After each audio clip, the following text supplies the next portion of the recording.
In this week's edition of the program, we'll take a look at farmers in Adamawa State who were once displaced by insurgency but are now rebuilding their lives. By planting climate-smart seeds that are drought-resilient and high-yielding, they are securing better harvests and restoring their livelihoods. This and more will be our focus in this week's edition of Green Angle. Welcome. I am Esther Mokpariola. And before we begin, let's bring you updates from the world of environment. For a bustling mega city like Lagos, managing waste remains a daily challenge. According to the state's waste management agency, the city's more than 23 million residents generate more than 5.4 million tons of waste every year. The level of awareness, that I would like to balance that with... At a workshop focused on sustainable waste management, officials announced plans to expand waste to energy initiatives. This includes reviving a pilot biogas plant at the K2 Fruit Market, scheduled to resume operations next month. The city is wide and big in terms of spread, right? Because we're coastal. We have islands here and there, and we know the challenges with managing all of these environmental concerns. So we have positioned properly in different spaces to make sure that we're seen and we deal with the issues as they come. We're always shutting down these markets because the waste that they generate is so much. But what we said is that if there's value in this waste, why don't we place small modular biodigesters inside each market so that they can process their organic waste and use it to power electricity, to charge their phones, and even to produce some cooking gas. With the decommissioning of the Olusosun dump site already in motion, authorities say the site will be repurposed into a facility that combines recreation with clean energy production. The first step is we're going to shut it down, just as we shut down the Ekpe dump site. We shut down the dump site, cover it up, place solar panels, and then over a few years' time, it could be turned into a recreational facility. I mentioned during the lecture that those of you who are tennis fans, the US Open, which is played every year at Flushing Meadows. Flushing Meadows used to be a dump site. So there's no reason why we can't plan to turn Olusosun into a legacy project that will make every Lagosian proud and give us somewhere to go and play sports and develop champions, tennis Wimbledon champions for the next few generations. Meanwhile, the State Environmental Protection Agency says it will intensify community engagement to raise public awareness about the dangers of air pollution.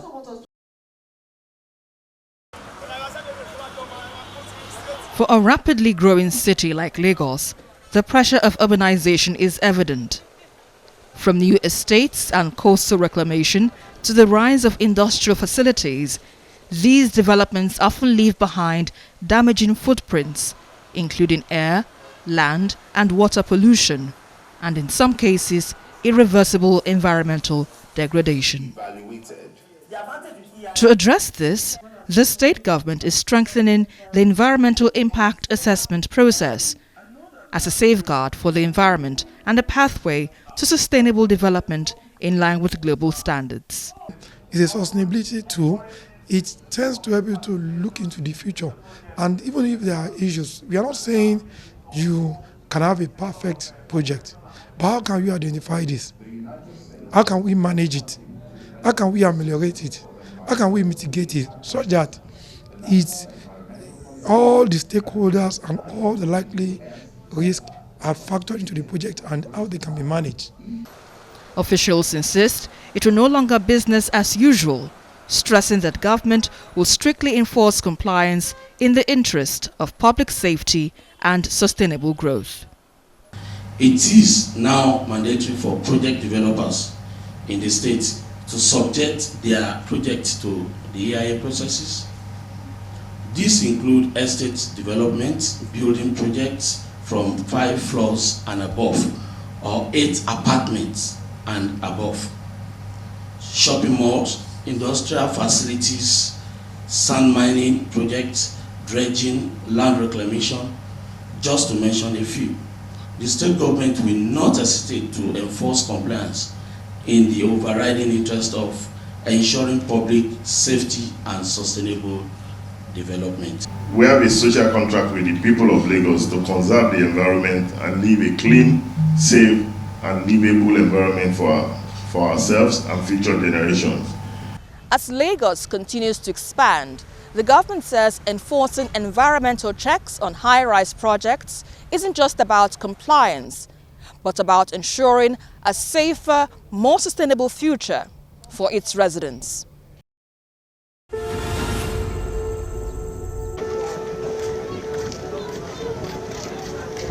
Driven from their homes by insurgency in Adamawa State, countless families lost not only their shelter, but also their sense of security and hope.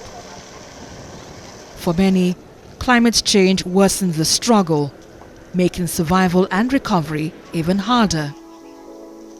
Yet amid the despair, some women are turning to an old-age practice, farming. But this time with a modern twist called climate-smart agriculture.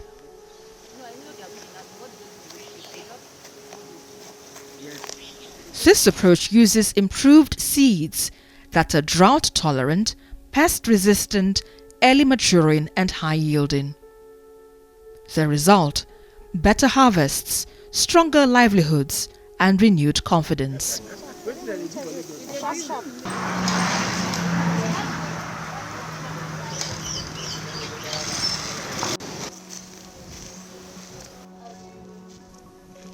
Take Mariam Stephen, for instance. She says climate-smart farming helped her clear her debts and put her children through university. Abunda muka shigo muka samu anan akwai bambancin su da na inda muka tashi. Before now, I knew little about modern farming practices. Here, when we plant 50 kilograms of maize or rice, we can harvest almost 30 bags, depending on how well you nurture the farm. Where I come from, that kind of result was never possible. The difference is clear. Our main challenge is pests, but the farm management always provides us with the right pesticides, so we hardly suffer losses. This is not hearsay. I have seen the benefits firsthand, and I encourage others to come and join us. From this farm, I have been able to train my children up to university level, and they have even gone on to serve the nation through NYSC. When you see me outside the farm, you might be surprised at how far farming has taken me. The story is similar for Murtala Wada, a rice farmer displaced from Gire local government. With improved seeds, his harvests have tripled, from just 10 bags to as many as 40 bags per season. From my farm, I'm able to harvest at least 25 bags from just 1 hectare. With what we produce here, I can take care of my family, even after being displaced by the insurgency. The seeds we use are different from the regular ones. This improved variety gives us better yields. As you can see, we don't face any challenges because even in the dry season, we rely on a solar-powered borehole and a reservoir to water our crops. In one farming season, some farmers harvest 40 bags, others 50, some 20, and others like me, 25. We are truly happy with this progress. If everyone worked like this, I believe we wouldn't face so many problems in this country. For survivors like Mariam and Murtala, climate-smart agriculture isn't just about planting seeds. It's about recovery, dignity, and rebuilding life after insurgency. We have about 400 farmers. They are all here, accommodated here in terms of farm, not housing. And most of them are IDPs. Okay. So they came as a result of insurgency. So we decided to give a helping hand. So when we give them the guidance, we give them the inputs 100%. We supervise them 100%. We give them the technical training 100%. At the end of the program, we offtake 100%. They will go to the market and ask how much is a bag, let's say, of maize. If it is 100,000, we instantly give them 110,000. That's 10% premium. This initiative is powered by PropCom Plus, an agricultural development program funded by the United Kingdom's Foreign Commonwealth and Development Office. Its mission is to promote climate-smart, inclusive growth in Nigeria, empowering vulnerable groups such as women, young people, and persons with disabilities. The goal is simple: to boost productivity and reduce poverty. We've seen flooding, we've seen drought, all even within the same season. So this is climate change, and we're really seeing the impact. So one of the things we're doing is promoting the use of climate smart seeds, so that when farmers plant those seeds and the rains fail, they can still get a harvest. Or if there is flooding, they can still get a harvest.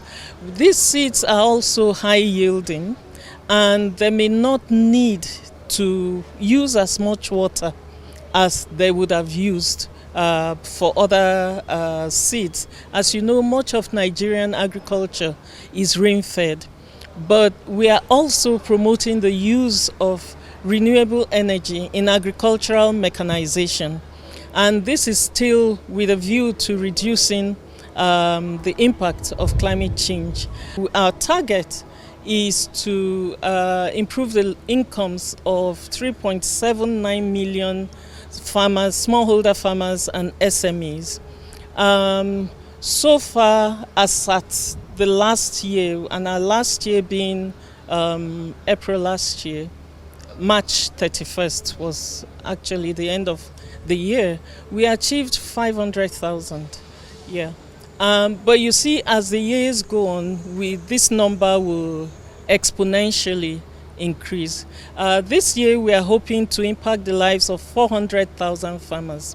This year ending March 2026. So, and this is in addition to what we achieved before.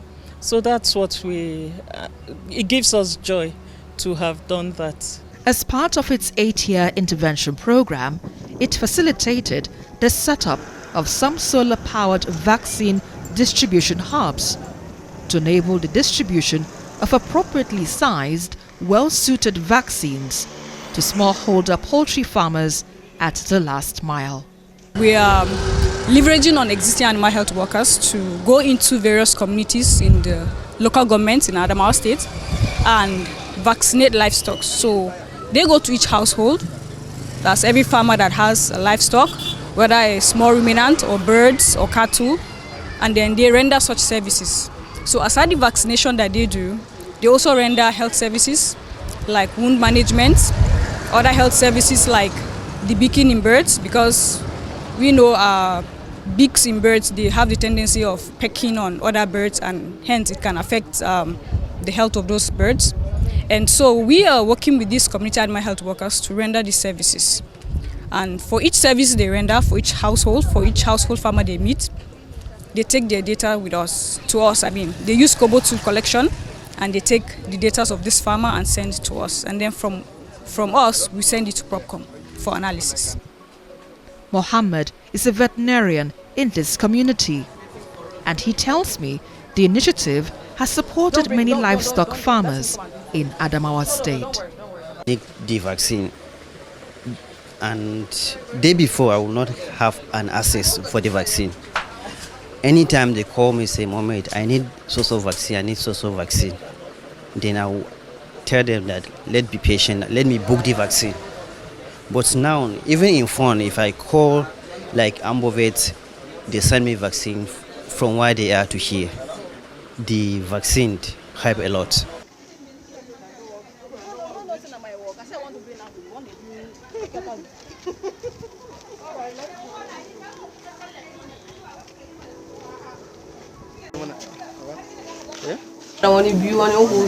Before now, Whenever our animals gave birth, we often lost the young ones, and it was a major worry for us.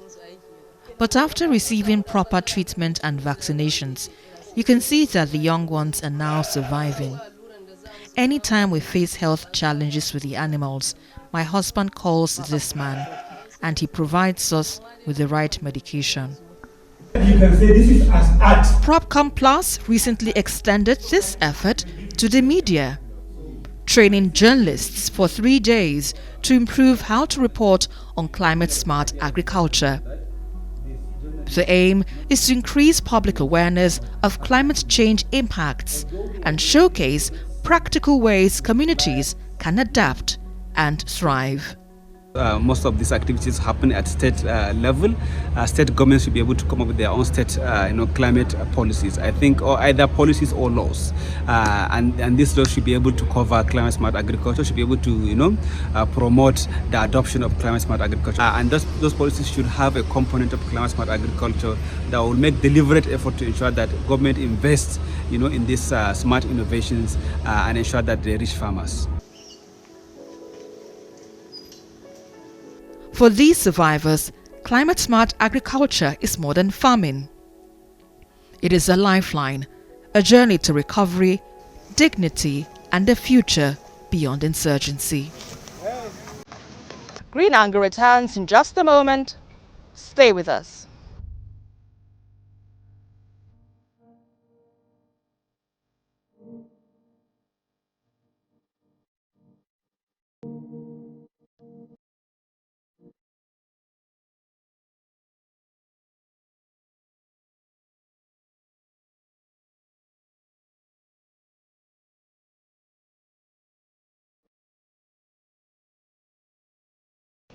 Yes, I'm Desmond Majokodemi, the founder of Lufasi Nature Park.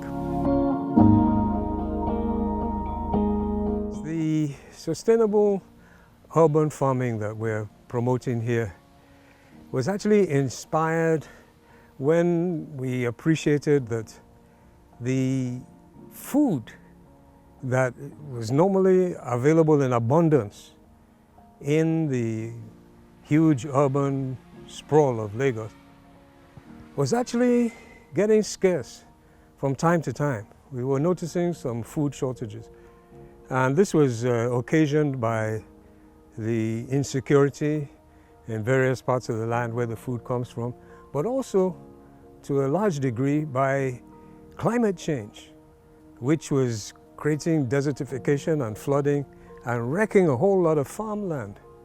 So we noticed that the price of the food was actually going up. And also we felt it was a bit of an anomaly that so much of the food that we consume in Lagos is imported from different parts of the country, sometimes very, very far away, tomatoes all the way in from the north and so on. So we felt, no, this needs to change. Because apart from the food having to come from a long distance, it also adds to the carbon footprint. The trucks have to bring the food in on a regular basis. You're bringing the food. So anyway, it's our tiny contribution towards inspiring ourselves to tackle food shortages and the food insecurity that is going on.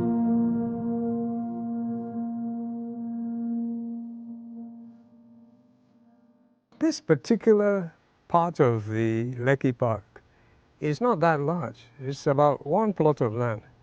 But when we finished developing the urban aspect, that is inclusive of the vertical farming, because the vertical farming is a very interesting new trend now, where you just go upwards and you put your soil in small containers. Vertical farming, you can actually produce far more on that little space than what you would normally be able to do.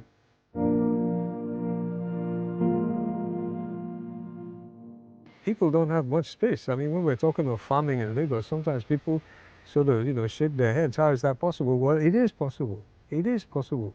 If you, first of all, farm the right sort of products, like snails. Snails don't need much space at all.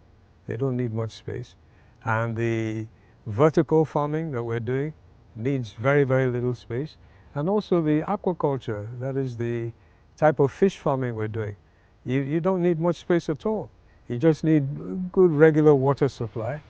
And luckily Lagos, because the groundwater level is quite low, it's not that difficult to tap the sort of water that the fish would be happy with. I want to thank God for the facilitator. He has really gave us different type of snail and the one that will better us. We can use buckets to rear, we can use tire to rear, we can use the one of ours that they are going to use wire gauze to cover it. So when they now call on us, I said, oh, fine. I need to be serious with this project. This is my retirement project. And I believe God will take it up with us so that we will have a productive snail project and we'll be exporting our snail in Jesus' name. It's just our little contribution to the local community, and it's also, if I may venture to say, a little expression of the type of consciousness that needs to be adopted within humanity in general.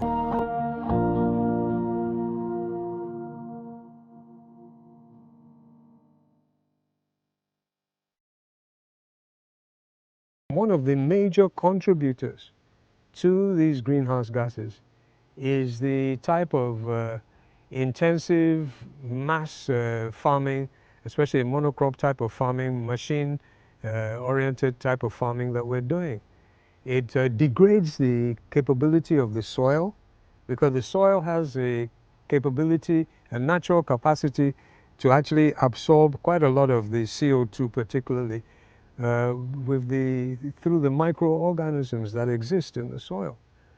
But the chemicalizing and mechanizing of large-scale farming is wiping out all those microorganisms.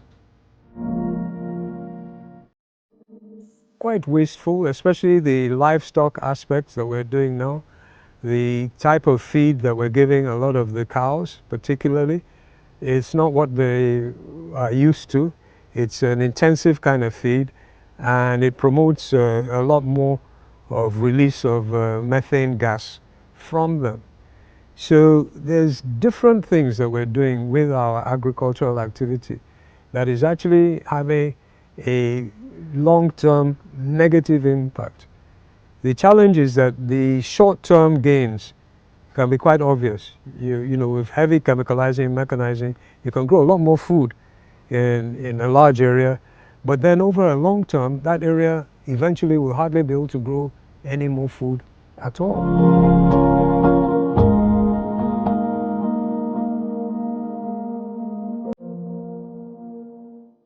When I started this farm here, about 40 years ago, I came into contact with some of our local farmers, and I could see that what they were doing was quite sustainable. Even their bush burning, the way they would burn the bush was quite delicate. They wouldn't allow the bush to dry too much. They just cut it maybe after, burn it about maybe 1 week or 2 weeks after cutting it, so that a lot of the leaves and the twigs would dry, would burn. And that would give them some fertilizer ash that would go into the soil. But it wouldn't damage the soil with too much heat. They could continue to farm on one plot over a long period of time by doing rotational farming. So they were doing sustainable farming, which we now totally rejected and completely embraced the Western farming system, which actually are designed more for their type of soil conditions.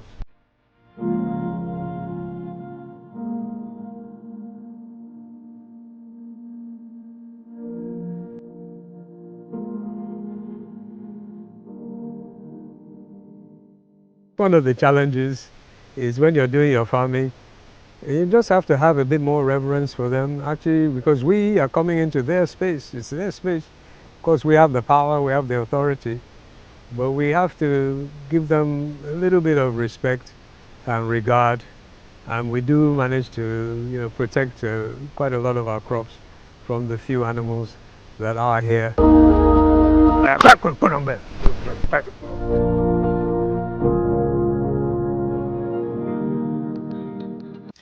And that's about it on this week's edition of the program. Until I come your way next time, remember, together we can build a sustainable world. I am Esther Mokwariola. Bye for now.